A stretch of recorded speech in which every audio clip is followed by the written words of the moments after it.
मंगलम भगवान वीरो मंगलम तमो गणी मंगलम पुण्यपुण्डारो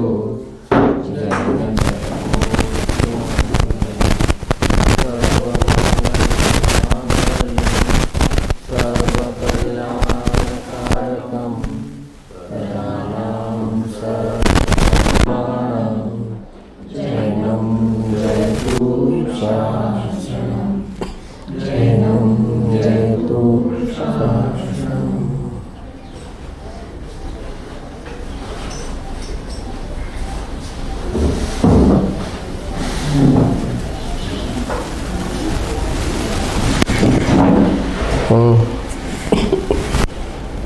बोलो।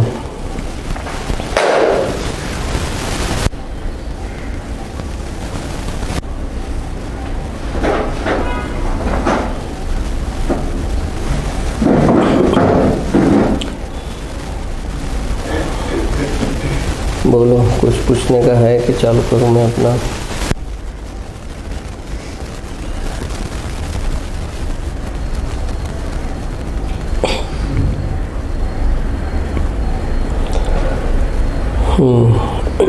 ગુરુદેવનું છે પ્રવચન સારમાંથી હમણાં બધા લીધા છે પીસ. સમયસાર વાંચ્યું હોય અને પ્રવચન સાર વાંચ્યું હોય, આખું ઉલટ સુલટ થઈ જાય બધી ચીજ. ઓહો હો કહે છે, અરે આત્મા તારા વિકાર, અહીં તો વિકારની વાત છે, અહીં તો વિકારની વાત છે. હો, ધર્મની વાત તો એક કોર રહી, અહીં વિકારની વાત છે. જીવના જે કંઈ મિથ્યા શ્રદ્ધા કોઈ કરાવતું નથી, રાગ દ્વેષ કોઈ કરાવતું નથી, શુભ અશુભ ભાવ કોઈ કરાવતું નથી. કર્મ મંદ પડે તો દયાના ભાવ થાય, કર્મ તીવ્ર હોય તો હિંસાના ભાવ થાય, એમ નથી. એ કર્મનું કાર્ય નથી, એ કર્મનું કાર્ય નથી. સમયસારમાં તો પેલા વિકારને જ સ્વીકારતા નથી. દ્રવ્યાનુયોગ તો વિકારને જ ન સ્વીકારે કે એ વિકાર જે છે એ આત્માનો સ્વભાવ નથી પહેલાં તો. અને ધ્રુવ દ્રવ્યમાં વિકાર છે નહીં, પર્યાયમાં વિકાર છે એને સ્વભાવ તરીકે નથી સ્વીકારતા, એટલે કે વિકાર તારો નથી, તો ઓલા પૂતગલના પરિણામ છે, કર્મનું એ કાર્ય છે. એમ સમયસારમાં એમ કીધું હોય કે વિકાર છે એ કર્મનું કાર્ય છે, અહીંયા કહે છે કર્મનું કાર્ય નથી. એક્ઝેક્ટલી ઉલટી વાત કરે. ત્યાં આગળ વિકારને કર્મનું કાર્ય કીધું, કારણ કે વિકાર એને દ્રવ્ય દ્રષ્ટિ કરાવવી છે, વિકાર પરથી દ્રષ્ટિ હટાવવી છે કે એ તારી વસ્તુ નથી, તું એને કરતો નથી અને એ કર્મના કારણે થાય છે, એ કર્મનું પરિણામ છે. જેના લક્ષ્ય જે થાય એ ચીજ એની, એવો સિદ્ધાંત છે. જેના લક્ષ્ય જે થાય, જેના લક્ષ્ય જે પરિણામ થાય એ પરિણામ એના. તો જ્યારે જીવ કર્મનું લક્ષ્ય કરે છે અને પછી વિકાર થાય છે તો એ વિકાર કર્મનું, કેમ કે લક્ષ્ય ક્યાં હતું એ સમયે જીવનું? કર્મ ઉપર. એટલે એ જે દ્રવ્યાનું યોગ છે એ આ સિદ્ધાંત ફોલો કરે કે જેના લક્ષ્ય જે પરિણામ થાય એ પરિણામ એના. દ્રવ્યના લક્ષ્ય જે પરિણામ થાય એ દ્રવ્યના, દ્રવ્યના લક્ષ્ય જે પરિણામ થાય તો એ તો નિર્મળ પરિણામ થાય છે, એ તો વિકારવાળા પરિણામ થતા નથી દ્રવ્યના લક્ષ્ય. તો કે જેના લક્ષ્ય જે પરિણામ થાય એના, એટલે કર્મનું લક્ષ્ય કર્યું અને જે પરિણામ થયા એ કર્મના, એ તારા નહીં. એમ સમયસાર એમ સ્થાપના કરે. અહીંયા કહે છે કે કર્મ વિકાર કરાવતું નથી. તો ઓલો મુમુક્ષુ કહે છે કે રાડ પાડે છે બધા. તમે આમ બોલો છો ને કે કર્મથી વિકાર નથી થતો, તો લોકો રાડ પાડે છે. ત્યાં શું કહે છે ગુરુદેવ શ્રી? કર્ણાનુયોગ નિમિત્તપણે ન રહ્યો. એટલે એમ કહે છે લોકો કે ગુરુદેવે કર્ણાનુયોગ આખો ઉડાવી દીધો. કર્ણાનુયોગ બતાવે છે કર્મને કારણે આમ થયું, કર્મ આ કર્મ કઈ ઉદયમાં આવ્યું એટલે આવો ભાવ થયો, આ કર્મ ઉદયમાં આવ્યું એટલે આવો ભાવ થયો, દર્શન મોહનીયનો ઉદય થયો એટલે મિથ્યાત્વનો ભાવ કર્યો, ઊંધો અભિપ્રાય કર્યો, ચારિત્ર મોહનીય ઉગ્ર ઉદયમાં આવ્યું એટલે ક્રોધ કર્યો. એમ કર્ણાનુયોગ બતાવે છે. પણ એ કહે છે એ તો નિમિત્તનું કથન છે, એ તો આરોપિત કથન છે. એનો મતલબ એમ નથી કે એ કર્મને કારણે ભાવ થયો છે. આત્માએ પોતાની સ્વતંત્રતાથી જ્યારે ભાવ કર્યો અને એ ભાવ જો ઉલટો હોય તો એ ભાવમાં કર્મ નિમિત્ત તરીકે હોય જ.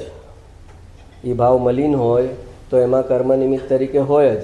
તો એ નિમિત્ત બતાવવું છે, ત્યાં કર્ણાનુયોગમાં નિમિત્ત બતાવવું છે. તો એમ કીધું કે કર્મને કારણે આ વિકાર થયો. તો કહે છે કર્ણાનુયોગ નિમિત્તપણે ન રહ્યો. લોકો રાડ પાડે છે, કર્ણાનુયોગને માનતા નથી. એક દ્રવ્યાનુયોગમાંથી, સમયસારમાંથી પોતાની જ વાત કર્યા કરે છે. લોકો એમ કહે છે ગુરુદેવ માટે, એમ ગુરુદેવ પોતે બોલે છે કે કર્ણાનુયોગને તો એણે ઉડાવી દીધો છે અને દ્રવ્યાનુયોગમાંથી એક સમયસારને પકડીને બેઠા છે અને એમાંથી સમયસારમાંથી પોતાની વાત હાંકે રાખે છે. આ સભ્ય ભાષામાં અહીંયા લખ્યું છે ને એનો મિનિંગ એમ છે કે પોતાની વાત કર્યા કરે છે. સમયસારમાંથી પોતાને ગમી ગયું છે એ શાસ્ત્રની વાત હાંકે રાખે છે. તો કે છે ભગવાન તું ભૂલ્યો છે બાપુ, ઊંધી ખડકીએ ચડી ગયો છે. ખડકી સમજો છો? ડેલી ગામમાં ડેલી હોય ને, પછી રસ્તા પૂછતા જાય તો ખોટી ડેલીમાં વયો જાય તો ક્યાંનો ક્યાં પહોંચી જાય. તો કે છે કે ઊંધી ખડકીએ ચડી ગયો છે. કેમ ઊંધી ખડકીએ ચડી ગયો છે? કે એ એમ સમજે છે કે કર્મને કારણે વિકાર થાય છે. સમયસાર પહેલાં કીધું વિકાર જ નથી થતો, તને વિકાર થતો જ નથી. ને તારી પર્યાયમાં થાય છે એ વિકારને એણે પૂતગલના પરિણામ કહી દીધા કે એ પરિણામ તારા છે જ નહીં, તો પૂતગલના પરિણામ છે. તો પૂતગલ કોણ છે? તો કે કર્મ, જે ઉદય કર્મ છે એને પૂતગલ કીધું કે એ ઉદય કર્મ જે ઉદયમાં આવ્યું એના નિમિત્તે જે ભાવ થયો તો એ ભાવને કર્મ પર આરોપિત કરીને કહી દીધો કે એને હટાવવી છે. એનું વિકારમાંથી સ્વામીપણું હટાવવું છે કે આ વિકાર મારે કારણે થાય છે અને હું એનો સ્વામી છું. એ ચીજ સ્વામીપણું હટાવવા માટે એ સ્વામીપણું ક્યાંક તો નાખવું પડે ને. પેલા નાના છોકરાને વાગ્યું હોય ને પછી શું કે જો હું થઈ ગયું, પછી જો કે ઓલો બાવો આવ્યો, જો બાવો આવ્યો લઈ ગયો, એમ કરીને ઓળ ગોળ કરીને એને એનું દુઃખ ભૂલાવાની માટે કાંઈ પણ કહે. પછી એ બધી વાતનો કાંઈ મિનિંગ ન હોય. એમ અહીંયા આગળ કીધું, ત્યાં આગળ સમયસારમાં કીધું કે કર્મ તો વિકાર તો કર્મથી થાય છે, એ તારાથી ક્યાં થાય છે? ઊંધો ભાવ તું ક્યાં કરે છે? તો દર્શન મોહની ઉદયમાં આવે ત્યારે થાય છે. અને પ્રવચન સાર વાંચે તો આખી ગેમ ઉલટી કરી નાખે કે વિકાર થાય છે, તારામાં થાય છે અને તારે કારણે થાય છે. પ્રવચન સાર એમ કે જ્ઞાન પ્રધાન શાસ્ત્ર એમ કે, દ્રષ્ટિ પ્રધાન શાસ્ત્ર એમ કે વિકાર તારામાં થતો જ નથી, વિકાર તારામાં નથી. અને જેવી જ્ઞાન પ્રધાન શૈલી આવે એટલે કે વિકાર તારામાં થાય છે, તારી પર્યાયમાં થાય છે, તું જ એને કરે છે અને તારે જ એનું ફળ ભોગવવાનું છે. તો આ બેનો સમન્વય, જ્ઞાન પ્રધાન અને દ્રષ્ટિ પ્રધાન શાસ્ત્રનો સમન્વય ન કરી શકે તો ત્યારે એ એકાંતમાં નિશ્ચયાભાસી કે વ્યવહારાભાસી થઈ જાય. વ્યવહારાભાસી થાય તો વિકારને પોતાનો માનીને બેસી જાય અને નિશ્ચયાભાસી થાય તો વિકાર સર્વથા મારો નથી, પૂતગલનો છે એમ કરીને બેસી જાય. તો આખા પ્રવચન સારમાં આ જે જવાબદારી આપશે એ કે તારી જવાબદારી છે. વિકાર તું કરે છે, તારામાં થાય છે, તારે કારણે થાય છે, તારા પુરુષાર્થની નબળાઈથી થાય છે. તને કોણે કીધેલું કે તું કર્મનું લક્ષ કર? કર્મ ઉદયમાં આવ્યું એટલે વિકાર થયો, બરાબર? તો કર્મનું લક્ષ કર્યું એટલે વિકાર થયો. પણ તને કોણે કીધેલું કે તું કર્મનું લક્ષ કર? તારા સ્વદ્રવ્યનું લક્ષ છોડીને તું કર્મનું લક્ષ કર, એ કોની જવાબદારી? તારું સ્વદ્રવ્યનું લક્ષ તું છોડે અને કર્મનું લક્ષ કરે અને પછી વિકાર થાય તો એ જવાબદારી કોની? કર્મે કીધેલું તને કે તું મારું લક્ષ કર. જેમ સ્વદ્રવ્ય નથી કે તું મારું લક્ષ કર, એમ કર્મ પણ નથી કે તું મારું લક્ષ કર. એ એની પોતાની સ્વતંત્રતા છે, પર્યાયની સ્વતંત્રતા છે કે એને આમ ઝૂકવું છે કે આમ ઝૂકવું છે.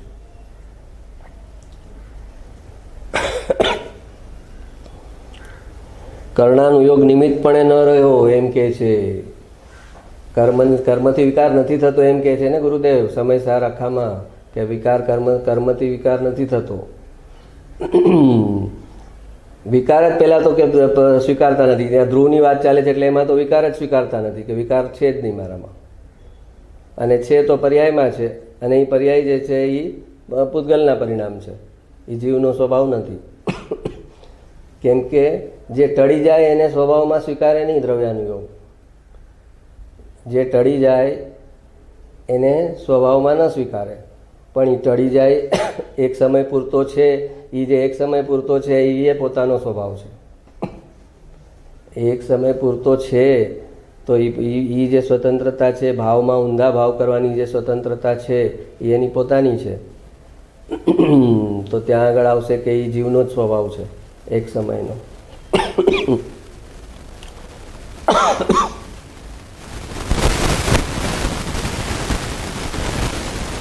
कोई अज्ञानी कहते हैं कि दो पदार्थ के कारण विकार होता है.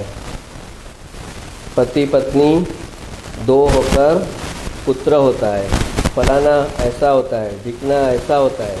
आत्मा वास्तव में अपने भाव को करता है और क्या करे, अपनी पर्याय में अपनी दशा में विकार भाव को करता है. वह उसका काम है, दूसरा कोई काम नहीं, क्योंकि वह भाव उसका स्वधर्म है. किसका? आत्मा का. बोलो શું કહે છે પ્રવચન સારમાં? કે વિકાર કરવો એ આત્માનો સ્વધર્મ છે.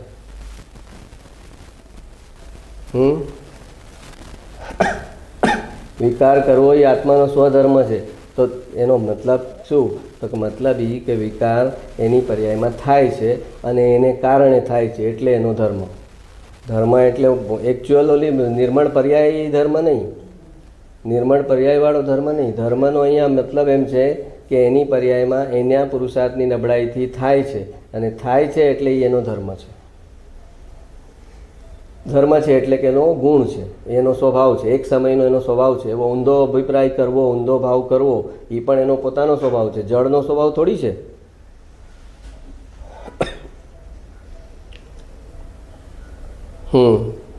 कोई कहते हैं कि दो पदार्थ के कारण विकार होता है. पति पत्नी दो होकर पुत्र होता है. फलाना होता है, ढिकना होता है. आत्मा वास्तव में अपने भाव को ही करता है, क्या करे, और अपनी पर्याय में अपनी दशा में विकार भाव को करता है. वह उसका काम है, दूसरा कोई काम नहीं, क्योंकि वह भाव उसका स्वधर्म है. किसका? आत्मा का. અહીંયા વિકાર કરવો એ આત્માનો સ્વભાવ છે એમ એસ્ટાબ્લિશ કરે છે.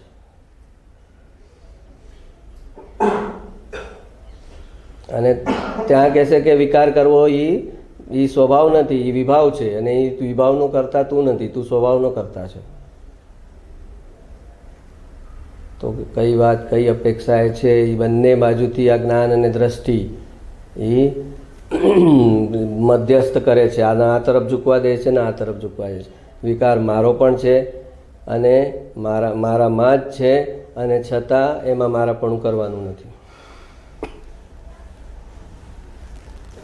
વિકાર મારા પર્યાયમાં જ થાય છે, મારી નબળાઈથી જ થાય છે, અને છતાં એમાં મારાપણું કરવાનું નથી. એટલે દ્રવ્યાનું યોગ મારાપણું હટાવવા માટે કહેશે કે વિકાર તારો નથી, તારામાં નથી. અને પ્રવચન સાર જે છે એને એમ બતાવવું છે કે વિકાર જે છે એ જો કર્મથી જ થતો હોય, જો એમ એની માન્યતામાં આવી જાય કે કર્મને કારણે વિકાર થાય છે, તો જ્યારે કર્મ ટળે ત્યારે એનો વિકાર ટળે. એટલે એના હાથમાં કંઈ સ્વતંત્રતા ન રહી. કર્મને કારણે વિકાર થાય એમ જો સ્વીકારે તો હવે વિકાર ક્યારે બંધ થાય? તો કે કર્મ બંધ થાય ત્યારે બંધ થાય. તો કે કર્મ બંધ થઈ જ ન શકે. કર્મ તો અનાદિ ચાલે જ છે. જ્યાં સુધી એનું સ્વલક્ષ ન થાય ત્યાં સુધી તો કર્મ તો ચાલુ જ છે. તો પછી પરતંત્ર થઈ ગયો કે કર્મને ખેરવો તો પછી અહીંયા વિકાર થતો બંધ થશે. અને અહીંયા આગળ સ્વ ઓલામાં એમ છે કે સ્વમાં લક્ષ કર એટલે વિકાર થશે નહીં, અને ત્યાં કર્મ ખરી જશે.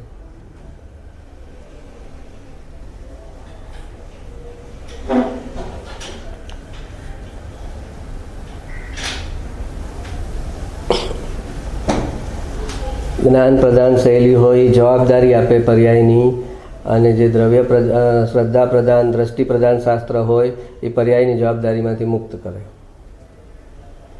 કેમ કે દ્રવ્ય દ્રષ્ટિ કરાવવી છે. દ્રવ્ય દ્રષ્ટિ કરાવવી છે એટલે પર્યાયની જવાબદારીથી, પર્યાયના લક્ષથી મુક્ત કરે. અને અહીંયા આગળ પર્યાયની જવાબદારી એને પોતાના પર નાખવી છે કે એ પોતાના પર નહીં રાખે તો એ કર્મ પર ઢોળી દેશે કે કર્મને કારણે મને વિકાર થાય છે. અમારે ઘણીવાર કુંડલી જોવા આવે તો કહે કે ભાઈ આ બહુ મારામારી કરી આવે છે, ક્લાસમાં છોકરાને મારી આવે, નાના નાના છોકરા હોય ને રોજ એની કમ્પ્લેન આવે ક્લાસમાં, બધાને કોઈને ને કોઈને મારીને આવે. પછી એને કોઈક જ્યોતિષ પાસે ગયા હોય તો કહે અરે બેન એને મંગળ છે ને એટલે તો આવું તો રહેવાનું. હવે એ સમજે શું કે મંગળને કારણે ઓલો હિંસા કરે છે, અને સત્ય એમ છે કે એણે પૂર્વમાં હિંસા કરેલી છે એટલે એને મંગળ આવ્યો છે. હવે જો આ ન સમજે તો શું, અરે બિચારાને મંગળ છે ને એટલે હવે મંગળની પૂજા કરો, મંગળના જાપ કરો. તો એ સાચું સમજે કે મેં હિંસાના સંસ્કાર નાખ્યા હતા, એને કારણે મંગળ આવ્યો છે. હવે હિંસાના સંસ્કાર જો નહીં ડિસકન્ટિન્યુ કરું તો આ મંગળ પાછો આવશે. તો ચાવી તો મારા હાથમાં છે, મંગળના હાથમાં નથી ચાવી. મંગળ તો મારા ભાવ સાથે જોડાયેલો છે. એ તો જે કુદરત છે એને એના તરફથી ડ્યુટી બજાવે છે ખાલી. જજે ઓલાને ફાંસી લખી તો જજે થોડી લખી છે ફાંસી. એના જે કૃત્યો હતા એમાં એને જે સજા અપાતી હતી એ જજે લખી છે. તો એમ એણે જે કંઈ ભાવ પરિણામ કર્યા, દ્રવ્ય પરિણામ કર્યા, હિંસા કરી, એમાં એને જે ગ્રહ જ્યાં આવવાનો હતો એ પ્રમાણે આવ્યો. તો સેમ ચીજ અહીંયા છે કે એ જો પર્યાયની જવાબદારી, ભાવની જવાબદારી, વિચારની જવાબદારી પોતાના ઉપર ન લે તો એ ઢોળી દેશે કર્મ ઉપર. કે કર્મને કારણે મારે થાય છે. આ મિથ્યાત્વ ક્યાંથી જાય? મારું દર્શન મોહનીય મારું ઉદયમાં છે, ગાઢ દર્શન મોહનીય છે મારે. તો એ તો જ્યાં સુધી ઉપસમે નહીં ત્યાં સુધી મારું મિથ્યાત્વ કેવી રીતે જાય? તો કે તું સવડો ભાવ કરે એટલે અહીંયા દર્શન મોહનીય ખરે. શરૂઆત તારાથી થાય, કર્મથી ન થાય શરૂઆત. આત્માની ઉર્ધ્વતા કીધી ને, આત્મા ઓલો સમતા રમતા ઉર્ધ્વતા, ઉર્ધ્વ છે આત્મા, ઉર્ધ્વ છે. પહેલાં આત્માની સ્થાપના થાય એ ઉર્ધ્વ છે.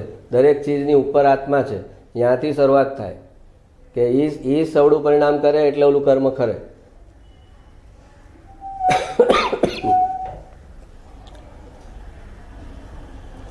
પણ આ સમજ્યું ન હોય ને આ અચાનક આ વાંચે કે વિકાર ભાવ કો કરતા વह उसका काम है, दूसरा कोई काम नहीं. બોલો, આમ વાંચે અને અપેક્ષા ન સમજે તો એને ટેન્શન થઈ જાય ને કે આ શું લખે છે, और कोई काम नहीं आत्मा को विकार करना वही काम है आत्मा का.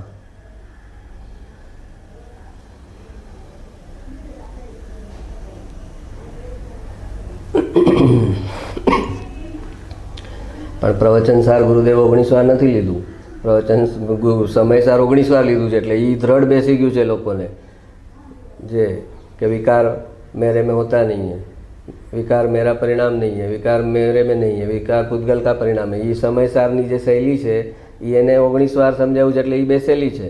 અને પ્રવચનસાર બી ગુરુદેવે સમજાવ્યું છે પણ એ એટલી વાર નથી સમજાવ્યું એટલે એને એમ છે કે આ એટલું મહત્વનું નથી.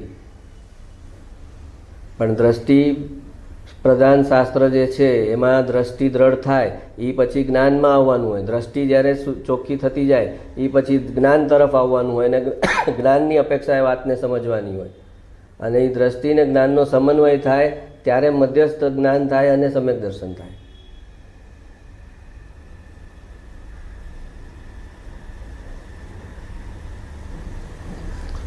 એટલે ગુરુદેવને સમજનારા કેટલા એવા હવામાં ઉડતા થઈ ગયા છે કે વિકાર તો આપણી જવાબદારી નથી, એ તો કર્મને કારણે છે. અને કર્મ સાથે મને શું નિસ્બત? કર્મ તો જળ છે, હું તો ચેતન છું.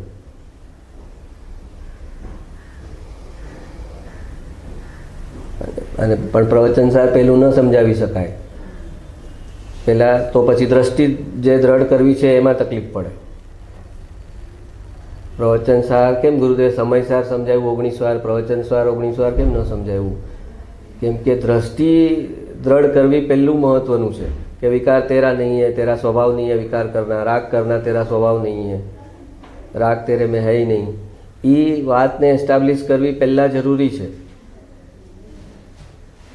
અને પછી એને એની જવાબદારી આપવાની વાત છે કે રાગ તારી પર્યાયમાં છે, તારે કારણે છે, એની જવાબદારી તારી છે, એનું ફળ પણ તને જ ભોગવવાનું છે. એ સેકન્ડમાં આપવામાં આવે. પહેલાં એને ઓલી દ્રષ્ટિનો વિષય એને ચોખ્ખો કરી દેવામાં આવે કે એ જે દ્રવ્ય છે એમાં આ બધું કાંઈ નથી. તો ત્યારે શાશ્વત વસ્તુ સમજાવે છે ત્યારે ક્ષણિક પર્યાયને ગૌણ કરી નાખે, છે જ નહીં એવી રીતે કરી નાખે. પણ ક્ષણિક પર્યાય પોતે એક સમયનું સત છે, પર્યાય પોતે પોતાની અપેક્ષાએ સત છે. તો એને બી સમજવી તો પડે. સમજે નહીં તો પછી એનું જ્ઞાન એક તરફ ઝૂકેલું રહે.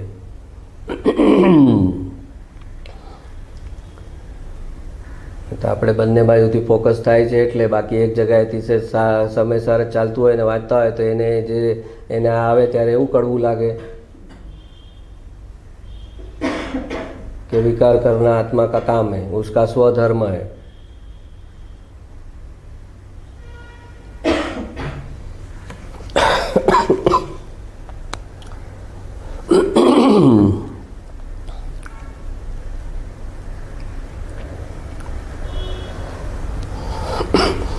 आत्मसिद्धि में आता है ना, जीव वीर्यनी स्फूर्णा ग्रहण करे जड़ धूप है ने, भाव कर्म निज कल्पना माटे चेतन रूप जीव वीर्यनी स्फूर्णा ग्रहण करे जड़ धूप।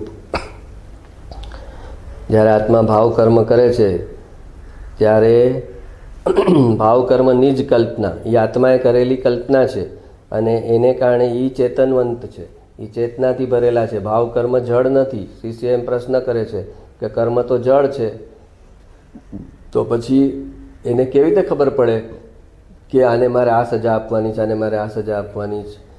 તો કે છે જે ભાવ કર્મ થાય છે એ જળ નથી। ભાવ કર્મ નિજ કલ્પના માટે ચેતન રૂપ, એ ચૈતન્યતાવાળા છે અને એ જ્યારે થાય છે ત્યારે એ ભાવ કર્મને કારણે આત્માના પ્રદેશોમાં જે સ્પંદન થાય છે, કંપન થાય છે, એ કંપનને કારણે એનું વીર્ય એક્ટિવેટ થાય છે અને એ વીર્ય એક્ટિવેટ થાય છે ત્યારે જે દ્રવ્ય કર્મની રજકણો છે એ આત્મા સાથે બંધાઈ જાય છે। તો કે ઈ પણ વ્યવહારનું કથન છે એમ સમજાવે છે અહીંયા ગુરુદેવ, કે એ જે આત્મા સાથે બંધાઈ જાય અને આત્માએ ગ્રહણ કર્યા કર્મને એમ જે કીધું આત્મસિદ્ધિમાં, એ વ્યવહારથી કીધું છે। आत्मसिद्धि में आता है ना, जीव वीर्यनी स्फूर्णा ग्रहण करे जड़ धूप, जीव वीर्यनी स्फूर्णा ग्रहण करे जड़ धूप। ग्रहण करे कहा, वह तो निमित्त से कथन है, वह तो निमित्त से कथन है कि आत्माए कर्मने ग्रहण कर्या। એટલે કે જે કાર્મણ વર્ગણા હતી એ તો ન્યુટ્રલ હતી, એનું ચાર્જિંગ થયું અને કર્મ બન્યા અને એ જે કર્મ બન્યા કાર્મણ વર્ગણામાંથી કર્મ એ આત્માએ બનાવ્યા અને પછી એને ગ્રહણ કર્યા। તો કે એમ નથી, એ જે કીધું કે આત્માએ ગ્રહણ કર્યા એ વ્યવહારથી કીધું છે। આત્માએ ઉલટો ભાવ કર્યો તો પછી જે કંઈ કર્મમાં અવસ્થા થઈ એ કર્મને કારણે થઈ, આત્માની અવસ્થા આત્માને કારણે થઈ અને કર્મ જેમાં જે અવસ્થાઓ થઈ એ કર્મને કારણે થઈ। એ જળની અવસ્થા છે ને અહીંયા ચેતનની અવસ્થા છે અને એને નિમિત્ત નૈમિત્તિક સંબંધ છે ખાલી, પણ કાર્યકારણ સંબંધ નથી કે આના કારણે આ કાર્ય થયું, એમ સંબંધ નથી, નિમિત્ત નૈમિત્તિક સંબંધ છે। वह तो निमित्त से कथन है, परमाणु रचकण धूल है, उसे आत्मा ग्रहता नहीं। अज्ञानी ऐसा कहते हैं कि वहाँ ऐसा लिखा है, देखो ग्रहण करे जड़ धूप। कोई बतावતું હશે ગુરુદેવને આવીને કે જો આત્મસિદ્ધિમાં આમ લખ્યું છે કે આત્મા ગ્રહણ કરે છે કર્મને, ગ્રહણ કરે જળ ધૂપ એટલે, તો કે એ જે અજ્ઞાની આવીને એમ બતાવે છે કે જો ને આ તમે કહો છો પણ આ તો અહીંયા લખ્યું છે આત્મા કર્મને ગ્રહણ કરે છે। તો કહે છે એ વ્યવહારનું કથન છે અહીંયા જે કીધું છે એ। आत्मा क्या ग्रहे, आत्मा तो अपने अरूपी स्वभाव में परिणमन करे, राग द्वेष करे, पुण्य पाप हो, परंतु पर का ग्रहण त्याग आत्मा में है ही नहीं। आत्मा भाव करी सके, विकार करी सके, ये यहाँ सुधी एनी मर्यादा है, पण ओला कर्मना परमाणुने एणे खेंचा, एनी अंदर कार्मण वर्गणामांथी एनुं कर्मनुं चार्जिंग कर्युं, ई बधुं आत्माए नथी कर्युं कांई, ई एनी अवस्था है।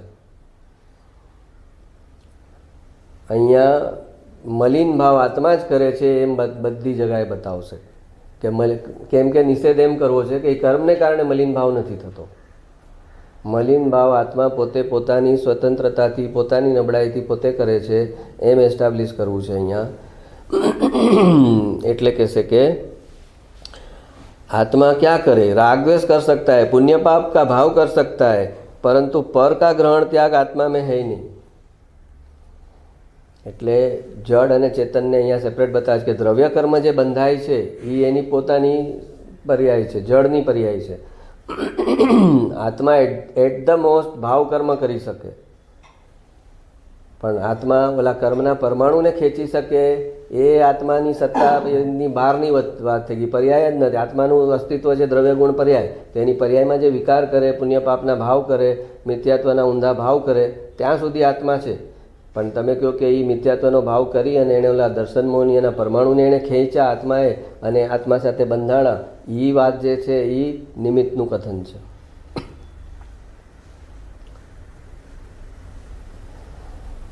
બોલો. સ્વતંત્ર બંને અલગ જ છે. હા.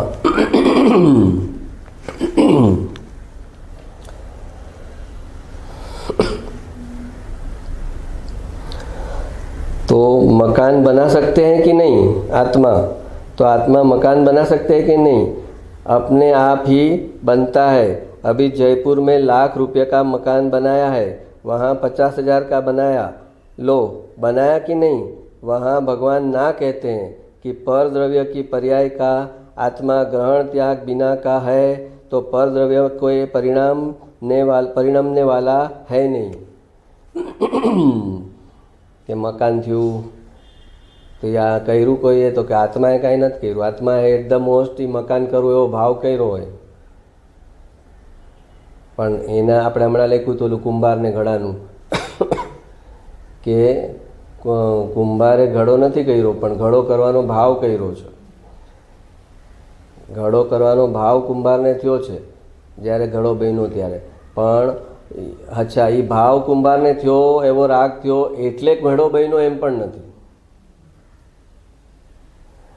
કુંભારે રાગ કર્યો કે હું ઘડો બનાવું, ઘડો બને તો સારું, એમ રાગ કર્યો. એ રાગ કરી શકે કુંભાર, પણ એ ઘડો જે બન્યો છે એકચ્યુઅલી એ કુંભાર બનાવતો નથી. તમને દેખાય છે કે કુંભારે બનાવ્યો, એમ તમારી આંખમાં છદ્મસ્ત અવસ્થામાં એ દેખાય છે એમ કે કુંભારે બનાવ્યો, પણ કહે છે ભગવાન કહે છે જોઈને કે કુંભારે નથી બનાવ્યો, કુંભારે રાગ કર્યો. અને તો પછી કેવી રીતે કાર્ય થયું છે? તો કે માટી જે છે એ પોતે પોતાનું જે યોગ્યતાનો કાળ આવ્યો, ઘડા રૂપે પરિણમવાનો એનો કાળ આવ્યો, અને માટીમાં એવી યોગ્યતા હતી ઘડા રૂપે પરિણમવાની, અને એ કાળ આવ્યો ત્યારે માટી સ્વયં પોતાના સટકારકથી ઘડા રૂપે પરિણમી. અને એ સમયે હાજર કુંભાર જ હોય, કે સોનીની હાજરીમાં ઘડો ન બને. હા, ત્યાં આગળ અનુકૂળ નિમિત્ત જે હોય એ અનુકૂળ નિમિત્ત રૂપે કુંભાર જ હોય ત્યાં. પણ કુંભારે રાગ કર્યો એટલે ઘડો નથી બન્યો. કુંભાર જ્યારે ઘડો બનાવતો હોય ને ત્યારે કેટલા ઘડા તૂટી જાય, માટી લે અને પછી કરે ને વિખરાઈ જાય. તો એનો તો રાગ હતો આમાંથી બનાવવું, પણ એના રાગથી નથી બનતો. એ માટીની એવી એ તત્સમયની યોગ્યતા છે જે માટીની એ જ બનશે. બાકીનો માટી એને સાઈડમાં કરી દેશે કે આ નથી બરાબર, આમાંથી નહીં થાય, એ ફેંકી દે. માટીનો ઢગલો એમાંથી એ બધી માટીનો ઘડો ન બને.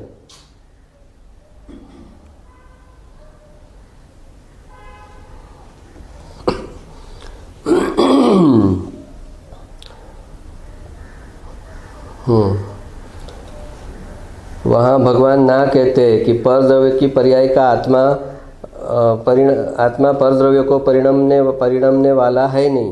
पर वस्तु की अवस्था का परिणमाने वाला, बदलने वाला, कराने वाला, करने वाला है नहीं. निमित्त मात्र होने से क्या उसका परिणमने वाला करता हो गया? ऐसा कहते. वह भला बुरा भाव को करता है, परंतु पर द्रव्य को करता, पर द्रव्य का करता तो है ही नहीं. कहो समझ में आया? સાચો ખોટો ભાવ કરી શકે, પણ જે કાર્ય થાય છે બહાર એ આત્માને કારણે નથી થતું. એ જડ છે તો એ જડની પોતાની અવસ્થા છે, એનું ક્રમબદ્ધ છે, એની પોતાની એ સમયની યોગ્યતા છે, ત્યારે થાય છે.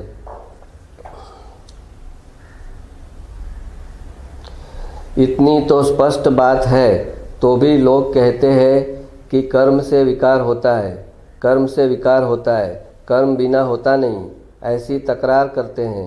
आहा, कर्म निमित्त तो है कि नहीं? निमित्त हुआ, निमित्त तूने किया तो निमित्त हुआ. तूने विकार किया तो फिर वो निमित्त की बात आई कि उस निमित्त से हुआ.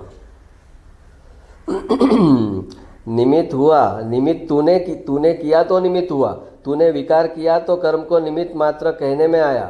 छोड़ दे विकार करना, स्वभाव पर दृष्टि कर तो कर्म खिर जाएंगे।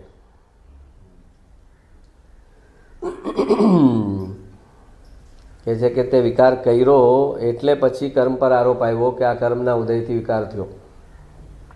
તું છોડી દે વિકાર કરવાનું, તો એ વિકાર કરવાનું છોડી દેવા માટે શું કરવું પડે? તો કે સ્વભાવ પર દ્રષ્ટિ કર તો કર્મ ખીર જાયંગે। સ્વભાવ ઉપર પોતાના જ્ઞાન સ્વભાવ પર દ્રષ્ટિ કર તો જે કર્મ છે એ ખરી જશે। कितना स्पष्ट किया है देखो मुमुक्षु गुरुदेव श्री। हाँ, विकार करने वाला भी वह और भूल छोड़ने वाला भी वह। भूल करने वाला भी वह है और भूल को छोड़ने वाला भी वह है। अगर भूल किसी दूसरे की वजह से होती है तो फिर वो छोड़ेगा कैसे? ભૂલ પોતે પોતાની પર્યાયમાં પોતે પોતાની સ્વતંત્રતાથી કરતો હોય તો જ પછી તો એને સત્તા થઈ કે હવે મારે નથી કરવી, એ એની સ્વતંત્રતા છે। ભૂલ મારે નથી કરવી એ એને સ્વતંત્રતા છે, અને ભૂલ મારે કરવી છે એ એની સ્વતંત્રતા છે।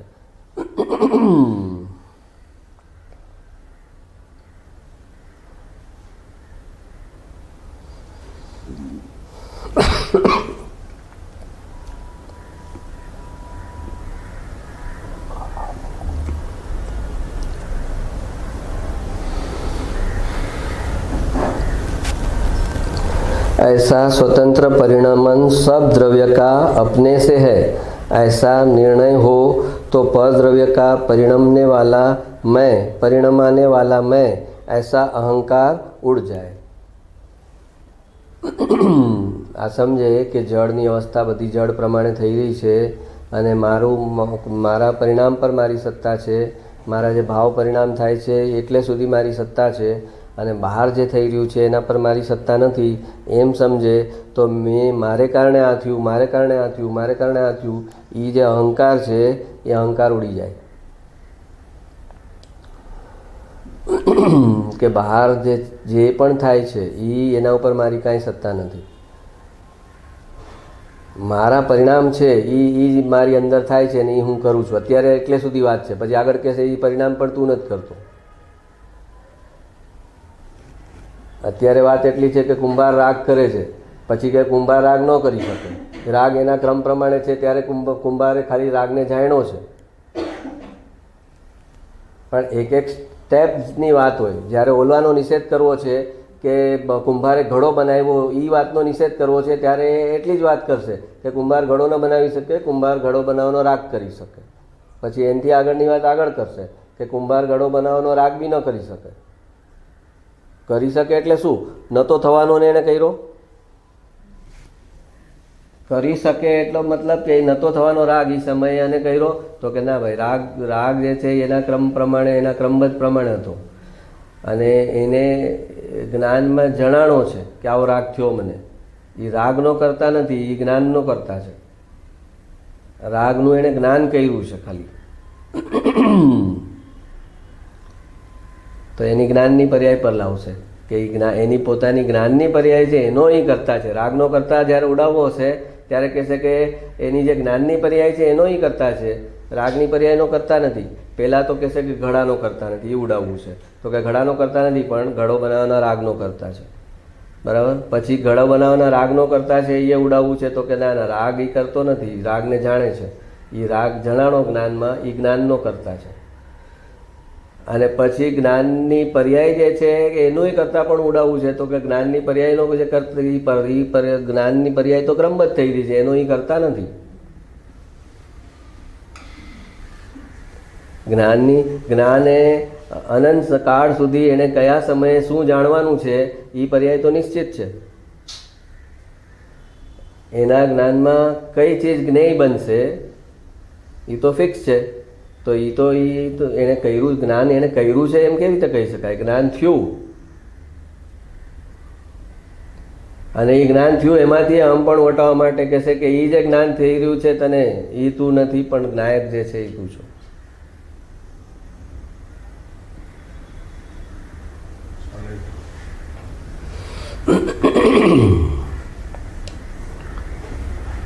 પણ આખી વાતને લિંક ન કરે અને અડધી અડધી કટ સમજે તો એ આખું સત્ય એના હાથમાં ન આવે.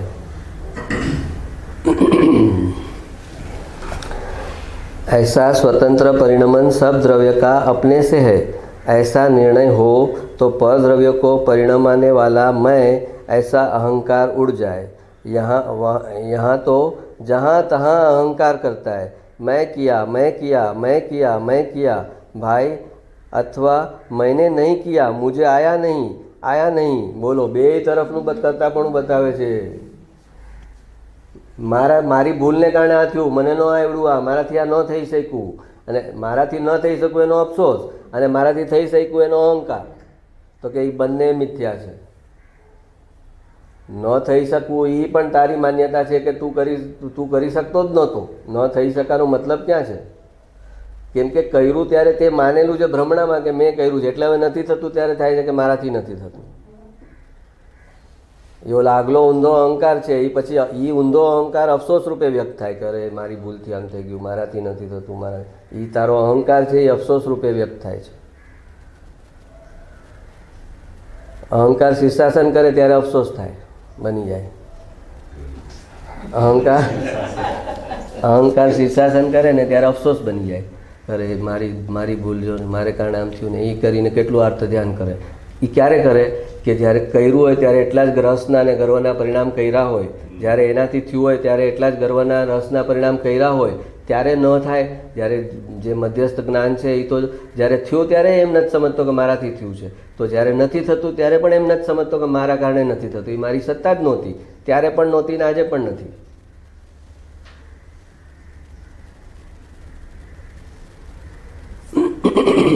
તો આપણને કોઈ અફસોસ કરતો હોય સારો લાગે.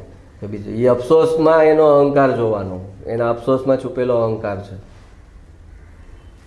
પૂર્વમાં કરેલું છે, સક્સેસ ગયું છે, એનો અહંકાર ભોગવેલો છે. એ અહંકાર આજે અફસોસ રૂપે વ્યક્ત થાય છે.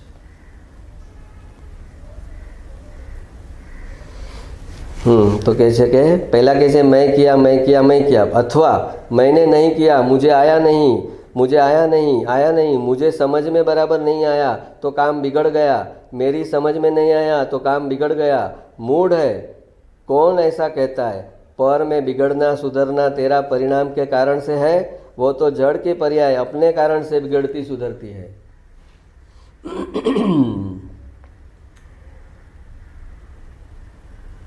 એટલે કર્યુંનો અહંકાર અને ન થઈ શકાનો અફસોસ, એ બેમાં એક દરેક ચીજ દેખાય. જે અહંકાર કરે છે ત્યારે એ જોઈ શકાય કે આ જ્યારે નહીં કરી શકે ત્યારે કેટલો અફસોસ થશે આને.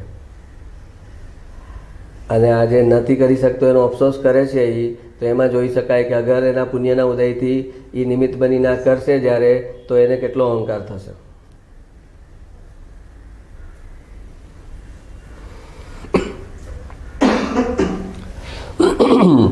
वह तो जड़ की पर्याय अपने कारण से बिगड़ती सुधरती है.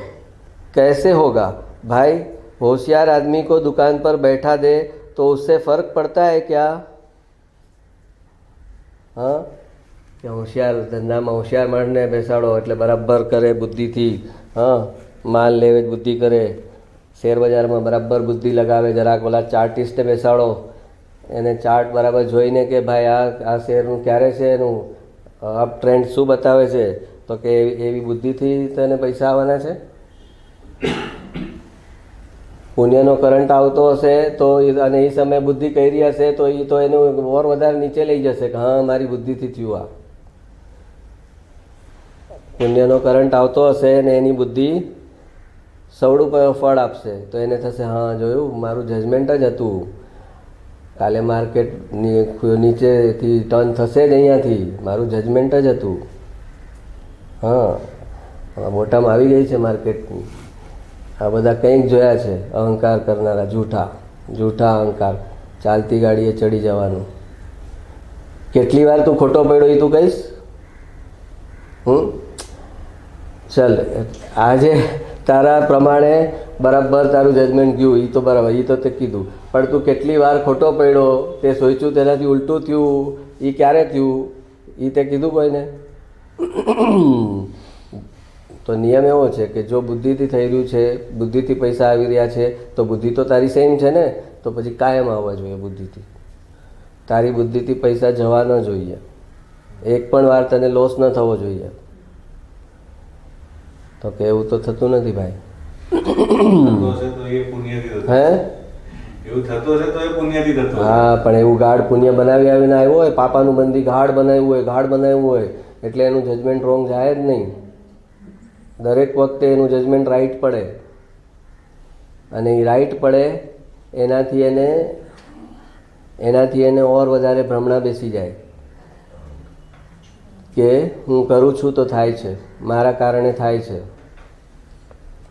એટલે તો કહે છે કે પાપનો ઉદય સારો, કે એના રાગ અનુસાર નથી થઈ રહ્યું, આખું જગત એના રાગ પ્રમાણે નથી ચાલી રહ્યું, એમ એને પૂરેપૂરું સ્પષ્ટ દેખાય. પાપના ઉદયમાં દેખાય, પુણ્યના ઉદયમાં ન દેખાય. પુણ્યના ઉદયમાં તો એ જ્યાં ઊભો છે ત્યાં ગાડી આવે ને ગાડી ચાલવા લાગે, એટલે એને થાય કે હા, મારે કારણે હું પ્લેટફોર્મ પર ઊભો હતો ને તો ગાડી આવી. હું પ્લેટફોર્મ પર ઊભો હતો તો ગાડી આવી. અને હું ચડ્યો તો એ આગળ ગઈ, નહીં તો ન જાત. મારા કારણે તો ગાડી આગળ ગઈ, મારા કારણે પ્લેટફોર્મ પર આવી પહેલાં, અને હું ચડ્યો તો ગાડી આગળ ગઈ, નહીં તો ન જાત. હવે એ પ્રૂવ કેમ કરવાનું કે તું ન ચડત તો એ ગાડી આગળ જાત? તો કે મિથ્યા જે કરતાપણાનું અભિમાન છે એ પાપના ઉદયમાં તૂટે, અને કાં તો તત્વના સંસ્કાર એવા ઊંડા એના હોય કે ગમે એવો પુણ્યનો ઉદય હોય પણ એને જરા જેટલી પણ ભ્રમણા ન થાય કે આ મારા કારણે થયું. કેટલોય પુણ્યનો ઉદય હોય પણ એને ભ્રમણા ન થાય કે આ મારા કારણે થાય છે. એને જડ અને ચેતનની સ્વતંત્રતા ખબર છે કે જડ જડ રૂપે છે, ચેતન ચેતન રૂપે છે. હું ભાવ કરી શકું કાં સ્વભાવ કરી શકું, કાં હું ભાવ પરિણામ કરી શકું કાં હું સ્વભાવમાં જઈ શકું. આ આટલે સુધી મારી સત્તા છે, એની બહાર આટલી પણ સત્તા નથી મને.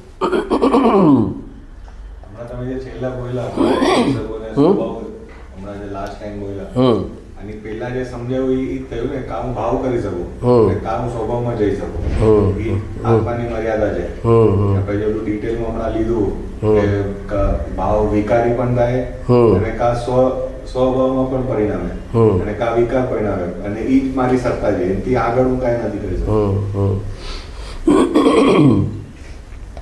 ભાવ કરી શકું એ વ્યવહારની સત્તા. વ્યવહારે કીધું કે ભાવ તું કરી શકે.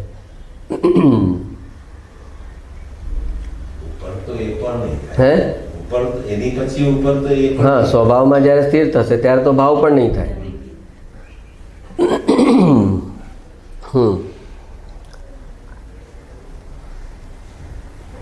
હા, ભાવ અને લાગમાં ઓલું કેવી રીતે કરવાનું? રાગ એટલે કોઈ પર્ટિક્યુલર વસ્તુ કે વ્યક્તિના સંદર્ભનું જે આપણને ખેંચાણ છે એ આપણે રાગ તરીકે કહીએ. ભાવ તો કઈ ઘણા હોઈ શકે ને,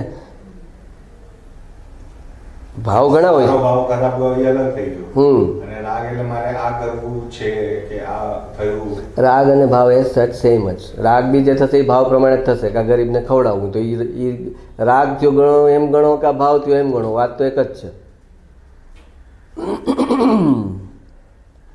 हाँ, तो कैसे प्रत्येक द्रव्य स्वतंत्र काम करे, उसमें तुम क्या करे.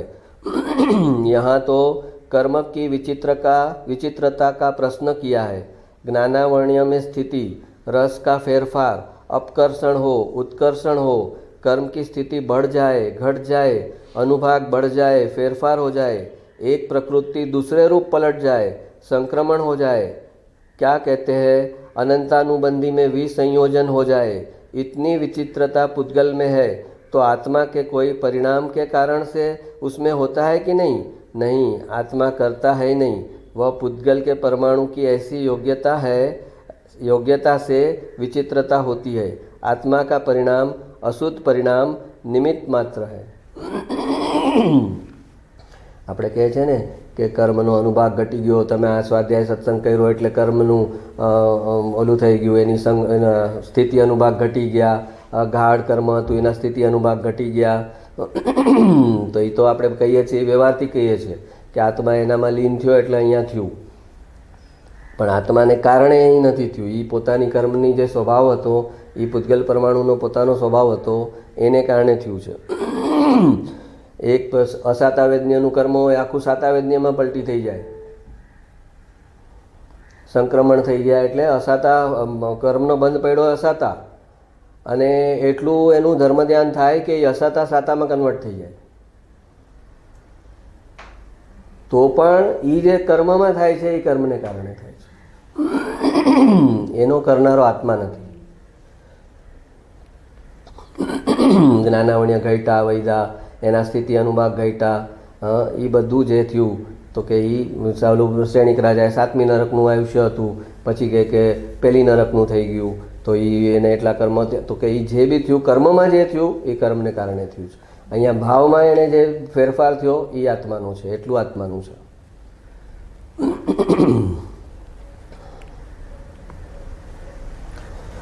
हाँ,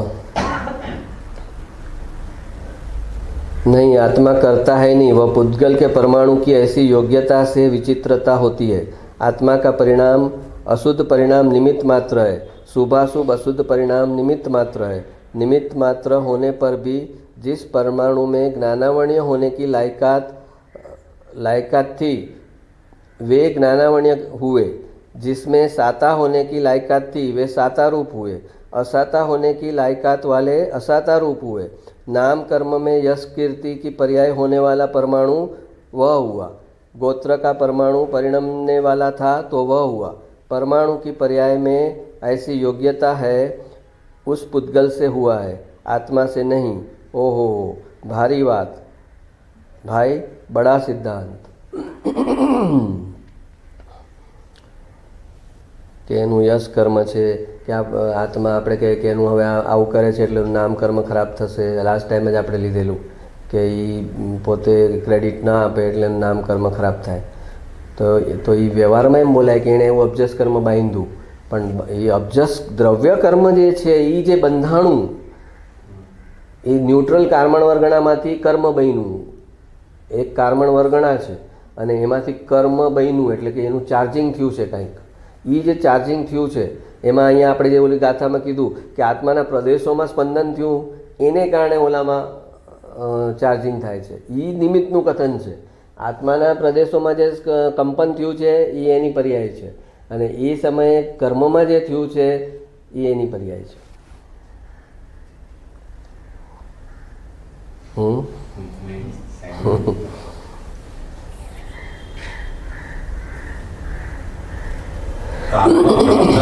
તો બી ઓલા કર્મમાં થવું હોય તો થાય.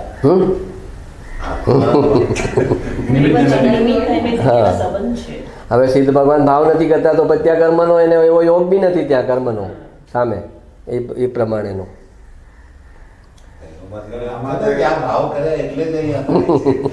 એ તો તકલીફ છે, કે આ સ્વિચ કરી એટલે જ લાઇટ થાય છે ને. તો સ્વિચ ન કરે તો લાઇટ ક્યાં થાય છે? એ જ તો આ જગતની મોહ માયા છે.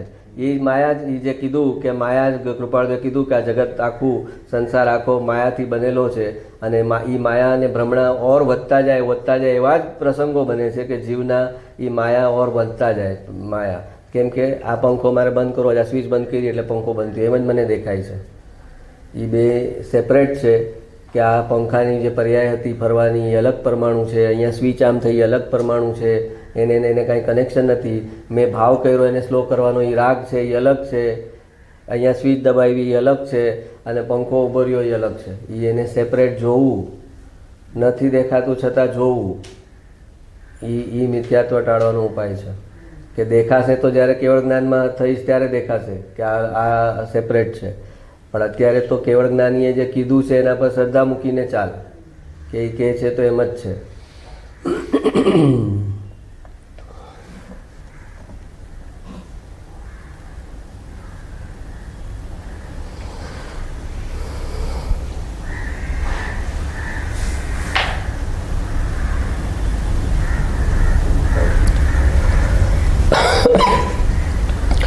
વિદ્વાન પાસેથી સિદ્ધાંત બોધ મળી શકે.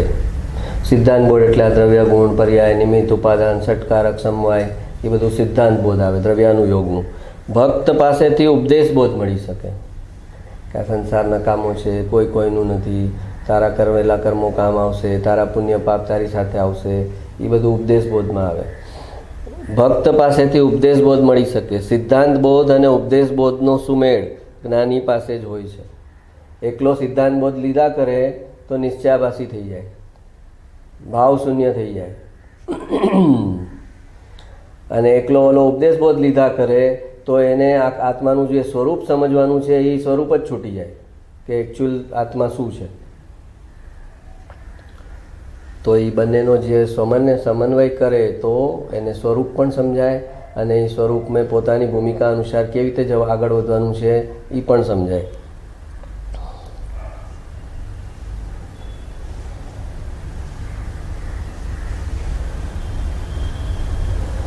જ્ઞાન આપ્યા પછી જો ગુરુને એમ થાય કે આ તો અપાત્રને જ્ઞાન અપાઈ ગયું તો એવા શિષ્યનો જ્ઞાનનો ચેક ખરે વખતે જ બાઉન્સ થશે.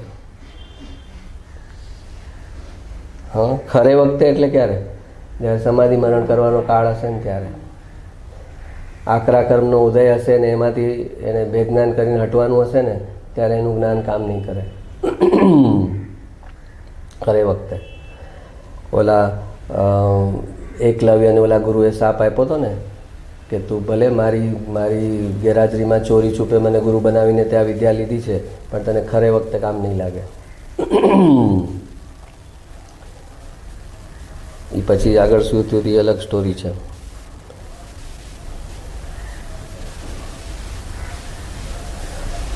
જે દારૂ છોડે છે એ દારૂ પીનારાની સંગત પણ છોડે છે. જે મિથ્યાત્વ છોડે છે એ મિથ્યાત્વીની સંગત છોડવાને રાજી નથી. આ કેવી વિચિત્ર વાત!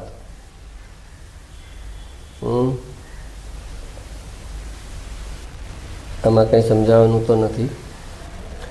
એક એક ગુણ ઉપર દ્રષ્ટિ મૂકતા ગુણ શુદ્ધ પરિણમતો નથી, પણ દ્રવ્ય ઉપર દ્રષ્ટિ મૂકતા અનંતા ગુણોનું નિર્મળ પરિણમન થાય છે. જ્ઞાન ગુણ, દર્શન ગુણ એવી રીતે કોઈ લક્ષ કરે તો એ ગુણ નિર્મળ ન પરિણમે, પણ અનંત ગુણોનો અભેદ પિંડ જે છે એ દ્રવ્ય હું છું એમ એનું ભાવભાષણમાં લે અને એમ એ રીતે એ ધ્યાનમાં જાય તો પછી બધા જ ગુણોનું પરિણમન નિર્મળ થવા લાગે.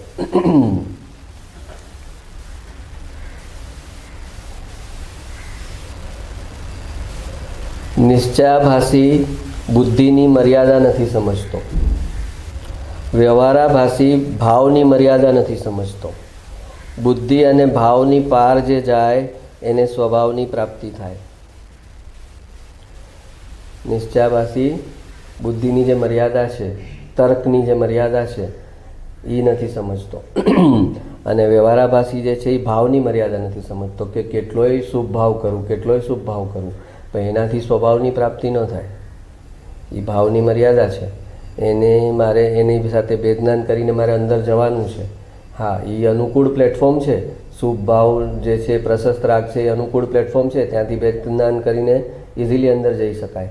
પણ એ મર્યાદા ન સમજે તો એ વ્યવહારાભાસી થઈ જાય. અને જે નિશ્ચયાભાસી છે એ તો ભાવને તો સમજતો જ નથી. એને એમ છે કે જાણે ઓલી ટીવીની સર્કિટ, જે ટીવીને સમજવા માટે એની ખોલીને બધી સર્કિટને બધા પાર્ટ્સને બધું સમજી લઉં તો પછી ટીવી મારું બનાવી લઈશ પોતાનું. એમ એને છે કે આત્માને ટેકનિકલી બધી સાઈડથી બધું સમજી લઉં અને પછી હું આત્માનો અનુભવ કરી લઈશ ભાવ શૂન્ય દશામાં. તો કહે છે કે એને તર્કની, બુદ્ધિની મર્યાદા એને નથી સમજાતી કે બુદ્ધિની જે મર્યાદા છે એનાથી જે વિચારને ફક્ત જોયા કરે અને એને ક્રમે ક્રમે વિચાર ઘટતા જાય અને અંતે નિર્વિચાર દશા પ્રાપ્ત થાય. જે ભાવને ફક્ત જોયા કરે એના ભાવ ક્રમે ઘટતા જાય અને સ્વભાવ ક્રમે પ્રગટતો જાય. આ સાધના તો એક બેસીને કરવાની છે. લાખ સાંભળે શાસ્ત્ર, પણ જો આ ખાલી બેસીને પોતાના પરિણામનું અવલોકન ન કરે, વિચારને ભાવનું અવલોકન ન કરે, એને તપાસે નહીં કે એના મૂળ ક્યાં છે, કેવા છે, કેટલા છે, તો પછી તો એની અંદર એ પ્રયોગ ન કર્યો, એને સાંભળ્યું એનો પ્રયોગ ન કર્યો. ઓલી તરલા દલાલની રેસીપી સાંભળી લીધી ખાલી ટીવીમાં, પણ એનો પ્રયોગ કરવા તો રસોડામાં જવું પડે. એમ પ્રવચનમાં જે સાંભળ્યું એનો પ્રયોગ કરવા પોતાની પરિણતિમાં જવું પડે. એ પરિણતિમાં ન જાય, વિચારને જુએ નહીં, હા, એક એક વિચારના કારણ ન સમજે. અમુક કચરા જેવા વિચાર છે એ તો અલગ, એ તો નીકળી ગયા. પછી જે વિચાર છે એની અંદર વૃત્તિઓ છુપેલી છે. એ એક એક વૃત્તિ શું છે, ક્રોધમાન માયાલોભમાંથી કઈ વૃત્તિ નીચેના વિચાર તો આમ ધાણીની જેમ ફૂટે છે, પણ એ ફૂટે છે એનો બેઝ શું છે? એ જે વૃત્તિ છે અંદર, એ વૃત્તિ એનો બેઝ છે. અને એ વૃત્તિ જ્યાં સુધી જળમૂળ ન થાય, થી નાશ ન પામે, ત્યાં સુધી વિચાર આવ્યા જ કરે, આવ્યા જ કરે, આવ્યા જ કરે. એ વૃત્તિનો નાશ થાય, એ પર્ટિક્યુલર વૃત્તિનો, ત્યારે એ વિચારનો નાશ થાય. તો પરિણામનું અવલોકન ન કરે ને ભાવને જ ફક્ત જોયા કરે. ફક્ત એટલે જોયા કરે. ફક્ત કેમ કીધું? તો કે પ્રતિક્રિયા કર્યા વગર. આ ભાવ સારો છે, આ ભાવ ખરાબ છે, આ ભાવ મને અનુકૂળ છે, આ ભાવ મને પ્રતિકૂળ છે, હાય હાય આવો ભાવ કેમ આવ્યો, આવો વિચાર કેમ આવ્યો.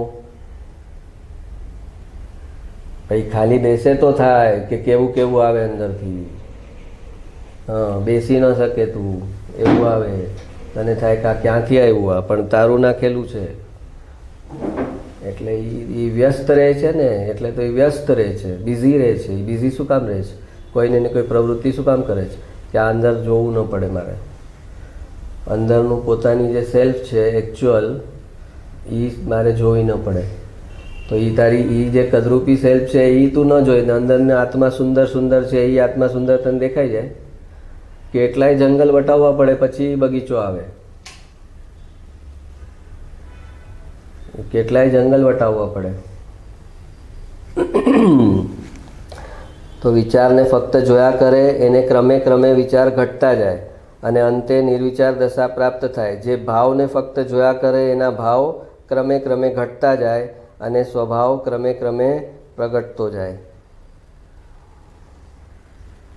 પરિણામનું અવલોકન કરનારને જ અપરિણામી હાથ લાગે છે. પરિણામનું અવલોકન કરનારને જ અપરિણામી હાથ લાગે છે. અપરિણામી છું હું, તો ધ્રુવ દ્રવ્ય છું. તો ધ્રુવ દ્રવ્ય હાથ કોને લાગે? જે પરિણામનું અવલોકન કરતો હોય એને ધ્રુવ દ્રવ્ય હાથમાં આવે. એને પરિણામનું અવલોકન કરતાં કરતાં ખબર પડે કે અરે આ કોઈક તો છે જે આ પરિણામમાં આવ્યું જ નથી, નહીં તો સાઈડમાં જ છે. આ પરિણામની અંદર તો એ છે જ નહીં.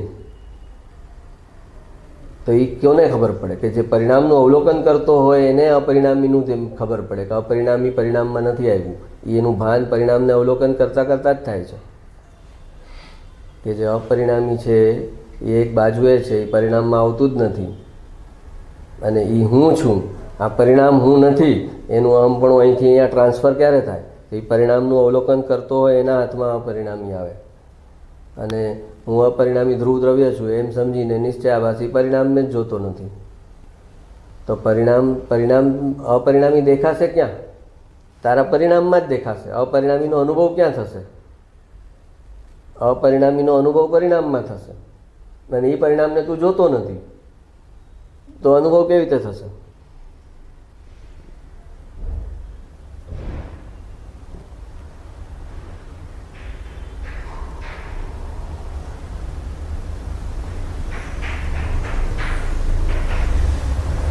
વર્તમાનમાં મલિન ભાવ થાય છે, એમાં પૂર્વ કર્મનો ઉદય નિમિત્ત છે.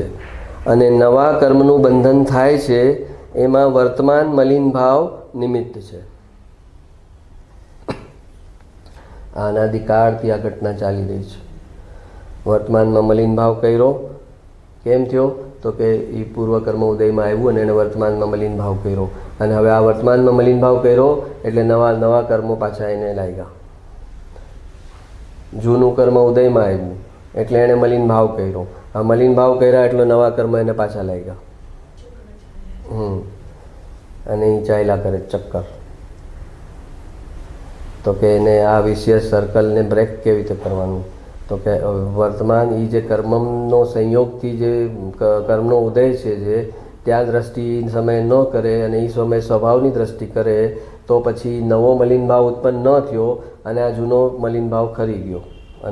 જૂનું જે કર્મ હતું એ ખરી ગયું અને એનો નવો મલિન ભાવ નથી થયો એટલે નવું કર્મનું બંધન નથી થયું.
भाव तो खुद ही करता है ना? गुरुदेव ने पूछे से तो कौन करता है? दूसरा करता है। ऐसे संयोग आते हैं तो ऐसे विकारी भाव आत्मा किए बिना रहे नहीं, ऐसा नहीं है। ऐसे संयोग आए इसलिए आत्मा को विकार हुए बिना रहे नहीं, वह झूठी बात है। तेरा भाव तेरे से स्वतंत्र करता होकर विकार का कार्य तेरी शक्ति के संभव से, तेरे धर्म से, तेरे भाव से तूने किया है। तो श्रोता कैसे घोलन करने जैसा, ये बात घोलन करने जैसी है। घोलन करने जैसा है, इसमें ही तो बड़ी तकलीफ़ है। पहले इतना नक्की करे कि विकार कृत्रिम है, मेरा स्वभाव नायक चिदानंद है। ऐसी दृष्टि करने में स्थिर करने का उपाय मिले। परंतु यही नक्की न करे तो कोई कराए तब करे और कर्म टले तो होवे। देखो उसके सामने इसका अर्थ ही यह है कि तेरी दृष्टि को स्वसन्मुख होने का अवसर रहता ही नहीं। समझ में आया कि जो कर्म ने कारणे तने ઊંધો ભાવ થાય જ તો કર્મ ઉદયમાં આવ્યા જ કરવાના છે, તો તને તો સ્વસન્મુખ દ્રષ્ટિ કરવાનો તો તારે કંઈ સંયોગ જ નથી। કાયમ તારે ઉલટો ભાવ જ કરવો પડે કર્મના ઉદયથી। તો જીવ જ્યારે પોતાના જોરથી કાંઈ પણ કર્મ ઉદયમાં છે પણ પોતે સ્વ તરફ વયો જાય છે તો ઓલું કર્મ ખરી જાય છે ત્યાં। એ કર્મ ઊંધો ભાવ કરાવી ન શકે આત્માને કે આ કર્મ ઉદયમાં છે એટલે એને આવો ભાવ કરવો પડે। એ જ સમયે એના આત્માનો આશ્રય કરે છે તો એ કર્મ ઉદયથી ખરી જાય છે ને એને ઊંધો ભાવ થતો નથી। એટલે કહે છે કે જો એમ ગણવામાં આવે કે કર્મથી ઊંધો ભાવ થાય તો એ પોતે સ્વ દ્રષ્ટિ કરી જ ન શકે ક્યારેય પણ। હા હા આત્માથી ઓલું થાય છે એમ સમજતા હતા। હવે એમ કે આનાથી નથી થતું તો આમ બી નથી। यहाँ तो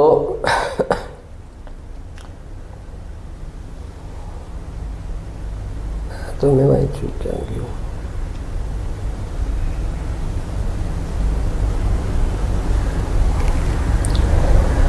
हाँ, ओहो देखो उसका अर्थ है प्रथम तो आत्मा वास्तव में यथार्थ में, बाकी दूसरी रीत से कहना कि कर्म से विकार हुआ और निमित्त से हुआ वह सब उपचार से कथन है। यह वास्तव में वह उपचार से कथन है, उपचार से उसका ज्ञान कराने की बात है। देखो व्याख्या कैसी कही है। आत्मा वास्तव में स्वभाव को करता है, विकारी भाव अपने से करता है और वह भाव उसका स्वधर्म है। उसने किया तो उसकी पर्याय ने धारण किया है। इसलिए आत्मा को उस रूप होने की, परिणमित होने की शक्ति का संभव है। शक्ति का अर्थ यहाँ पर्याय लेना, गुण नहीं। समझ में आया? यह शक्ति शब्द पड़ा है। आत्मा की उस रूप होने की, परिणमित होने की शक्ति का संभव है।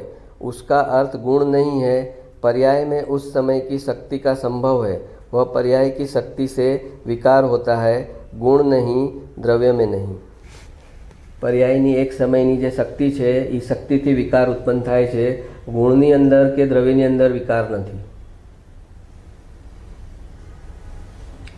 तो જ્યારે દ્રવ્ય ગુણમાં એકત્વ કરાવવાનું છે ત્યારે કહેશે કે વિકાર તારી અંદર છે નહીં, વિકાર તારી ચીજ નથી।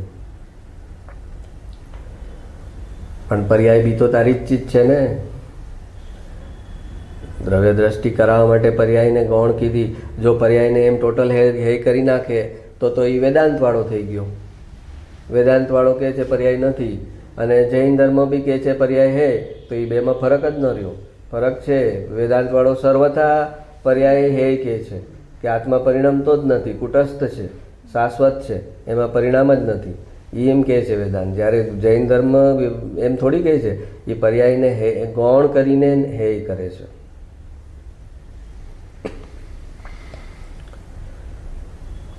ओला अर्जुन ने पूछ्યું હતું ને કે તને શું દેખાય છે? ઓલા બધાને પૂછ્યું હતું જ્યારે નિશાન લેવાનું હતું તો ઓલો કે મને દાળ દેખાય, તો ઓલો ગુરુ કે ચલ આ શું શીખવાનું મારી આગળ। પછી ઓલો કે મને પક્ષી દેખાય, તો કે તું બી ચલ। પછી ઓલો કે મને એની ડોક દેખાય ને એના પીછા દેખાય, તો કે તું બી કામનો નથી।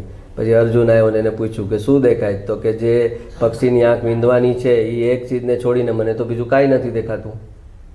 તો કે હા આ છે, આ ભવિષ્યનો મારો શિષ્ય છે, જબરદસ્ત। અત્યારથી એને નિશાન કેમ લેવું એ ખબર છે, કઈ ચીજને ગૌણ કરી દેવી એ ખબર છે, કઈ ચીજને મુખ્ય કરવી એ ખબર છે. તો શું અર્જુનને નહોતું દેખાતું? બધું ખબર હતી ને, પક્ષી છે, ડાળ છે, બધું છે. પણ એને જ્યારે નિશાન લેવાનું છે ત્યારે એને ગૌણ કરીને કીધું કે મને ખાલી ઓલું જ દેખાય, બીજું કાંઈ નથી દેખાતું.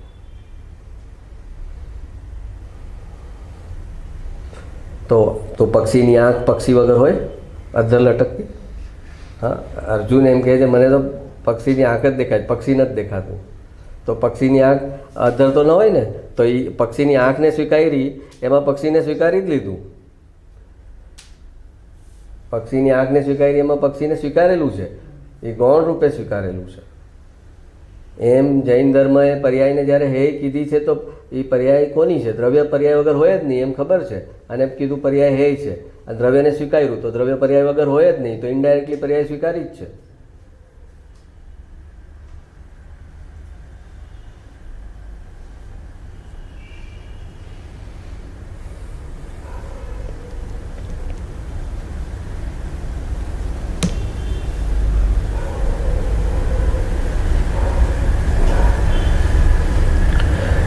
બોલો.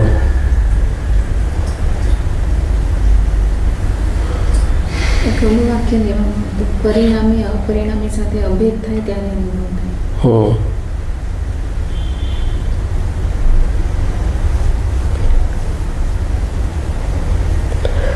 પરિણામ અપરિણામી સાથે અભેદ થાય એટલે પરિણામ એટલે જે પોતાના મતિસૂત જ્ઞાનની જે પર્યાયો જે બહાર જઈ રહી છે એ પર્યાયને એ અભેદ અપરિણામી તરફ નથી આવતો. એ અપરિણામી તરફ અભેદ કરે એટલે કે એ અપરિણામીને જ્ઞેય બનાવે, અને એ અપરિણામી સિવાય બાકી બધી વસ્તુ ભૂલી જાય. તો પરિણામ જે છે એ અપરિણામી સાથે અભેદ થયા, એ જે છે એ ધ્યાન છે. એણે બધા જ જ્ઞેયોને છોડી દીધા, અને એકલું જે અપરિણામી છે એને જ એણે જ્ઞેય તરીકે સ્વીકાર્યું, અને એની સાથે એ અભેદ થયું. અભેદ થયું એટલે કે બીજી કોઈ તરફ એણે લક્ષ ના આપ્યું, એને કહેવાય અભેદ. અભેદ થયું એટલે એક થઈ ગયું એમ નથી, પર્યાયને દ્રવ્ય એક થઈ ગયા એમ નથી, પણ એણે એ સમયે દ્રવ્યને છોડીને કોઈ પણ બીજી વસ્તુને જ્ઞેય ન બનાવી, એના તરફ એના રસ રુચિ ન ગયા, એટલે કહેવાય કે પરિણામ જે છે એ અપરિણામી સાથે અભેદ થયા. અને એ અભેદ પરિણામ જે અપરિણામી સાથે અભેદ થયા એ જે છે એ ધ્યાન છે. અને અપરિણામી તરફ ન આવે તો બહાર જાય એવા તો એ વિખરાતા જાય. બહાર અનંત જ્ઞેયો છે, એના તરફ બી એની શક્તિ ખતમ થતી જાય, અનંત જ્ઞેયો તરફ જાય તો. અને આ એક જ્ઞેય તરફ આવી એની સાથે અભેદ થાય તો અનંત જ્ઞેયો એને પ્રતિભાસ રૂપે દેખાય છે.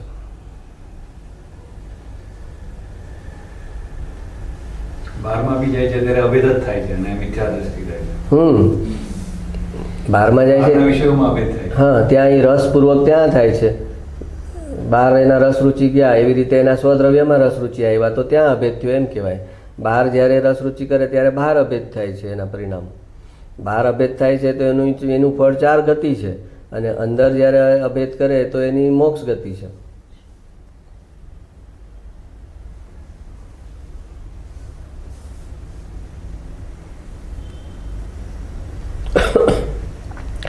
સવારે વિચારતો હતો કે આ કૃપાળુદેવે કુટુંબ પ્રેમ અને એને આટલું બધું આમ નેગેટિવ કેમ પ્રેઝન્ટ કર્યું છે, કે કાજળની કોટડી છે ને મોહની અકર્મને રહેવાનો મોટો પહાડ છે કુટુંબને, આટલું બધું નેગેટિવ કુટુંબ પ્રેમને શાસ્ત્રમાં બધે જ અશુભમાં નાખેલું છે. જ્યારે સામાજિક દ્રષ્ટિ કે આપણી જે જિંદગી હોય એમાં કુટુંબ પ્રેમ તો કે કુટુંબ પ્રત્યેને પ્રેમ છે એમ ગણવામાં આવે. અને જ્ઞાનીઓ કુટુંબ પ્રેમને તો સૌથી નેગેટિવ ચિત્રે છે. તો એનું કારણ શું છે કે એ શું કહેવા માગે છે ને એનું તાત્પર્ય શું છે? કુટુંબ પ્રેમ એટલો નેગેટિવમાં કેમ જાય છે? તો વિચાર્યું કે એની કુટુંબની વ્યાખ્યા શું છે. એને કુટુંબની વ્યાખ્યા શું બનાવી છે કે મારો જન્મ જેમના શરીરના નિમિત્તે થયો અને અમારા નિમિત્તે જેના શરીરનો જન્મ થયો એ મારા કુટુંબના સભ્યો.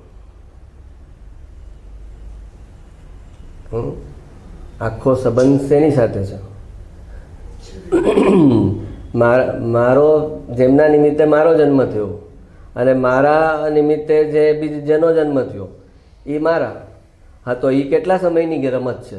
તો કે અનંતકાળમાં એ 60-70 વર્ષ 80 વર્ષની રમત છે એ અનંતકાળમાં. અને એ 80 વર્ષમાં એ પૂરેપૂરું ઇન્વેસ્ટ કરે છે. એટલે કે એ જે પર્યાય 80 વર્ષની છે એમાં એ પૂરેપૂરું આ મારું એમ કરીને એ પકડે છે. પછી નવામાં જશે ત્યારે એ નવી પર્યાયને એમ જ પકડશે. આ જન્મમાં તમે તમારા સંતાનોને, એક માણસ છે કે એણે પોતાના સંતાનને જે પ્રેમ કર્યો છે અને એ અગર ઓલા કૂતરામાં ગયો તો એને ઓલા પપ્પી આવ્યા તો એ પપ્પીને અહીંયા જે એણે સંતાનોને પ્રેમ કરેલો છે ને એ સેમ પ્રેમ ત્યાં એના પપ્પી તરફ ટ્રાન્સફર થઈ જશે. આ મારા શરીરના નિમિત્તે થયું એટલે આ મારા. તો આખી વાત તો તારી તો તે શરીર સાથે જ સાંકળી આખી વાતને. આખી શરીર જ્યારે મિથ્યાત્વમાં ગણાય છે કે હું શરીર, હું દેહ એટલે હું મિથ્યાત્વ, હું શરીર છું એમ મિથ્યાત્વ ભાવ છે. તો હવે કુટુંબ શેને પર ટકેલું છે? કુટુંબની વ્યાખ્યા શેના પર ટકેલી છે? તો કે આ શરીરનો જન્મ જેણે આપ્યો એ અને મારા નિમિત્તે જેના શરીરનો જન્મ થયો એ કુટુંબ. તો એનું એકત્વ આખું આવ્યું ક્યાં? શરીર ઉપર. તો દેહાધ્યાસમાં જે કીધું કે દેહાધ્યાસ છૂટે તો એને કોઈ કરતા કે કર્મ ન લાગે અને એનો મિથ્યાત્વ ભાવ છે, યા શરીર હું છું એ મિથ્યાત્વ ભાવ છે. તો આ શરીર એ મિથ્યાત્વનું એક્સટેન્શન છે. કુટુંબનો પ્રેમ છે એ મિથ્યાત્વનું એક્સટેન્શન છે. એનો દેહ ભાવ જે છે ને એનું એક્સટેન્શન છે. સામે આત્મા, ચલો શરીરને જન્મ આપ્યો એ બરાબર એનું, અને સામે સમજો કે એને આત્માની ઓળખાણ આપી અને એનો નવો પુનર્જન્મ થયો. હા, એ પણ નવો જન્મ જ છે ને. આત્માની ઓળખ થઈ અને તમારી સમજણમાં ફેર આવ્યો તો એ એક નવો જન્મ નથી? તો એ જે નવો જન્મ જેના નિમિત્તે થયો એ કુટુંબમાં ક્યાં છે? એ તો કુટુંબથી આઉટસાઇડર છે. જેના નિમિત્તે તારી નિગોદ તરફની જે ડાયરેક્શન છે એ ચેન્જ થઈ અને મોક્ષ તરફની તારી ડાયરેક્શન થઈ, તારો નવો જન્મ થયો, એ કુટુંબ પ્રેમની અંદર એ નથી. એ આઉટસાઇડર છે ત્યાં. અને કુટુંબ પ્રેમની અંદર કોણ છે? તો કે આ શરીરનો સંબંધ જ્યાં છે, શરીર મારું શરીર બનવામાં જે નિમિત્ત છે એ અને મારા નિમિત્તે જેનું શરીર બન્યું એ કુટુંબ પ્રેમ.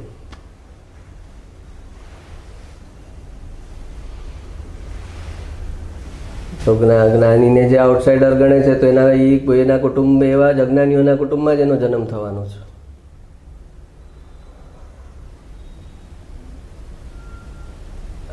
ફેમિલી મેમ્બર થોડી છે. તો જ્ઞાની તો આઉટસાઇડર છે. તો આઉટસાઇડર છે તો એનો જન્મ પણ એવા જ અજ્ઞાનીઓ વચ્ચે થશે.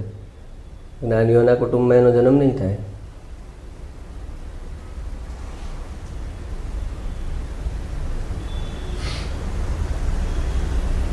ગયા જન્મનો છોકરો હોય અને એ અત્યારે બાજુવાળાને ત્યાં હોય દીકરો, અને એનો ગયા જન્મનો પોતાનો પુત્ર હતો પણ એ બાજુમાં હોય, એને કાંઈ આવશે એના પ્રત્યે પ્રેમ?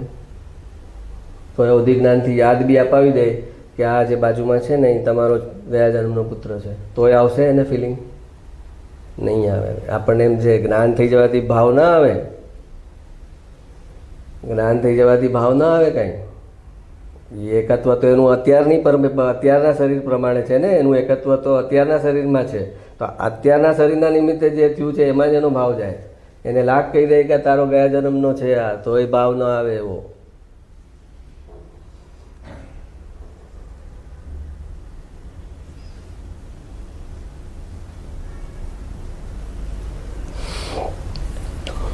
ચાલો.